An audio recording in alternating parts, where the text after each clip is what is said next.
Welcome back, guys. I've been doing a couple little projects in between other projects we got going on. You know, I did a little sapping. I brought in 3 gallons. I got it over there on the stove. Just got the stove started to heat up. And it's going to boil that down for free heat. It's about 65 degrees in here.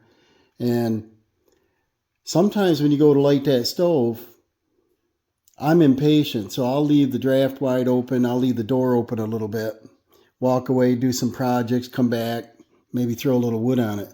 You get a little smoke in the room. And the reason we installed this exhaust fan up there, is to get rid of any kind of smoke, fumes, anything like that in the garage here. So I recently, yesterday, just wired that in. I had an extension cord that's the old style, black, heavy duty plug on it. And it plugs into this portion, which is a temperature and a fan speed. And so let's check this out.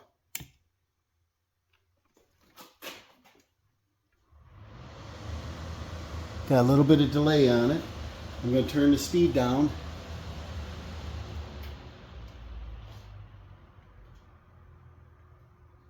And that thing worked great because I got a little bit smoky in here and tested it out.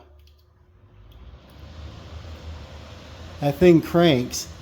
And what I did is I just threw a little paint I had right on this board we put up. Remember, this is built out around, I'll shut this off, built out around this steel I-beam. We've got this I-beam that runs across here. It's a 6 by 12. And it's about 24 feet long. And we put this trolley on there. So I'm trying to get this garage back together slowly. I'm not staying focused on it. I'm just doing a little bit here and there. But I threw some paint on this. I hooked the cord to it. Now what I want to do is I want to bring our lift pump up.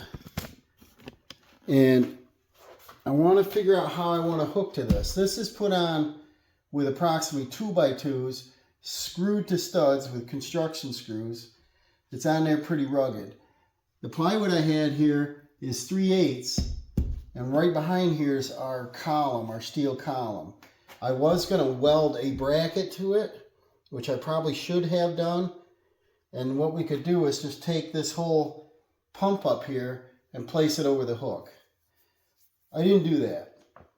I'm going to try to hook to this. This is put on with staples about every 6 inches. I think that should be strong enough because this pump probably weighs around, I don't know, 30 pounds maybe. And I've got these, I got to see the brand here. I went to the garage sale. You know, I like to do garage sailing. Raleigh 1/4 inch short hollow wall anchors. I don't like the head as a screw head, but it's pretty rugged as far as weight wise. You know, they probably hold 100 and some pounds. And I want to try to use these. These were in a bucket I paid $1 for. There's a bunch of hardware in there. My other alternative is to use a garage track screw. The problem with these are when you screw it in and take it back out, it's pretty much ruined. This here, once you clamp it down and this spreads out, I should be able to take the screw out of it, take it off the wall, and that bracket's still there. It's not going to destroy the wood if I wanted to move it or do something, because this lift pump has a, probably 15-foot hose on it. I could put on this wall, I could put it on that wall. I can leave it on the floor. I just don't want to tip it over because it's got fluid in it. So what I'm going to do here is I'm going to measure the back side of this bracket and see how far apart it is and go ahead and pierce these. And it looks like it's going to clear the column. So that's great.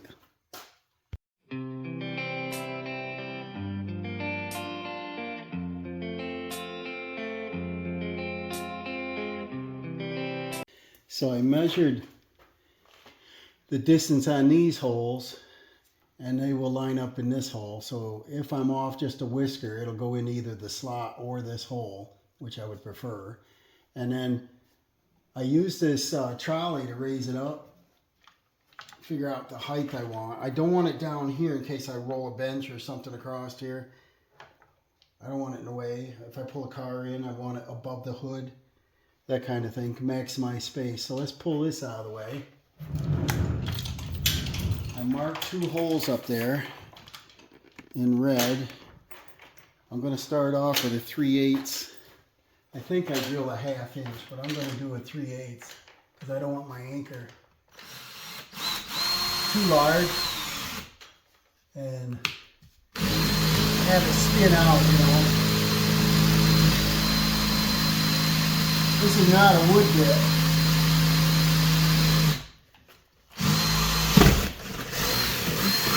It's a metal bit, so it's not going to drill easy. See the insulation in there. I wanted to make sure everything's insulated as good as we can in the garage here. But I think the package here said drill a 1/2 inch hole, and that's 3/8. So it just fits in there, so I'm going to probably use a 1/2 inch and drill them out a little larger. And then it's got a couple hooks on it. You tap them in, it locks it from turning. Then you tighten the screw up, and this will expand out and lock it in there, and we'll take the bolts out. We'll give it a tap in there.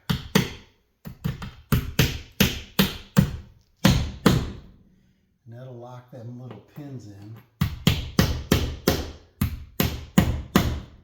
See, we cleared that steel pole. We'll take and screw these in, and that'll expand that collar. Oh, I hate screws for this reason.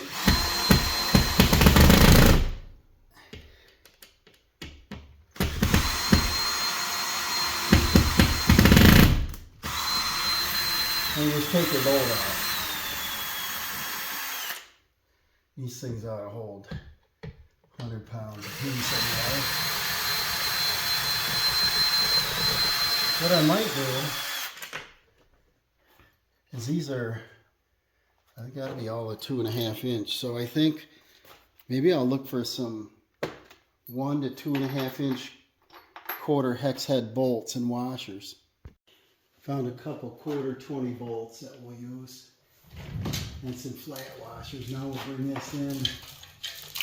See how easy it is to line it up. Probably not with the strap in the way. Last time I put it on the wall, Dawson was available to help me. He kind of held it, and so that's what made it easier then. Bring it up to where it needs to be.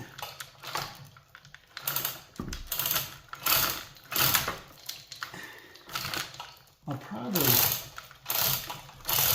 probably put it in the slot instead of the hole, because it's got to be lined up perfect, and we're not a perfect world here.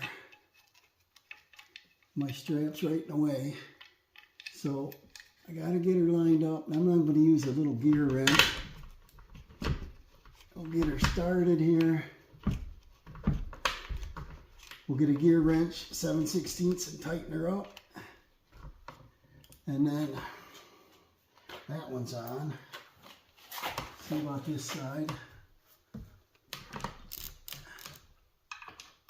Line up pretty good. As long as I don't have my strap in the way here.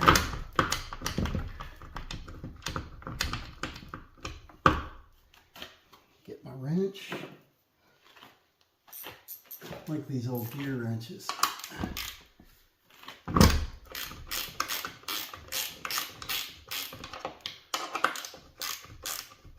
Well, it's getting kind of warm in here. It's like 75. This stove is cranking. It works pretty slick. Get this one going a little bit. I don't know. I might put a couple more bolts in it. But we'll see how nice these tighten up, and then I'll yank on the unit. Make sure it's tight against the wall, and if it is, you know. I thought about mounting it way down low, but that'll be in the way. Looks like it's going to work pretty good.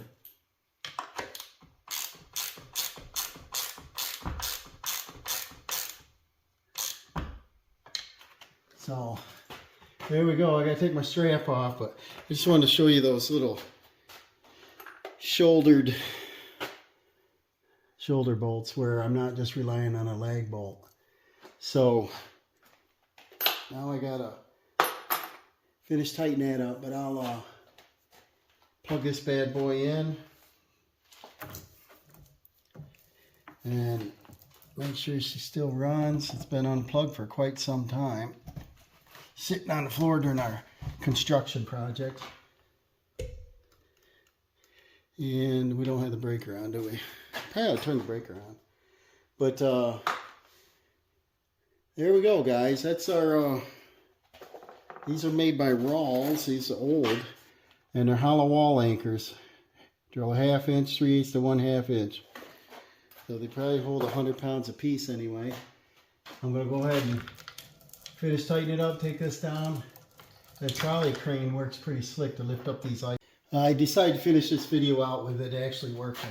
So I turned the breaker on, I plugged her in, and I put 2 more garage door opener bolts, 2-inch in there, totally securing this on there. And then I think it looks good. It's going to clear the hood of the truck if I pull it in here. The bench, if I do put a bench here or something, which is out of the way, I'll be banging into it. And if I wanted to reach over and plug something in that's not in the way. And I'll probably just take this cord and maybe zip tie it, bring it up here and pretty it up a little bit, get it out of the way, like that. Then if I emergency need to unplug it, I can just unplug it, let it hang. But here it is. You heard the lift go up and down, works good. So thank you again for watching. Remember to like, subscribe, make a comment, and check out all the other videos. There's over 500 videos on the channel. Thank you for watching. We'll see you later.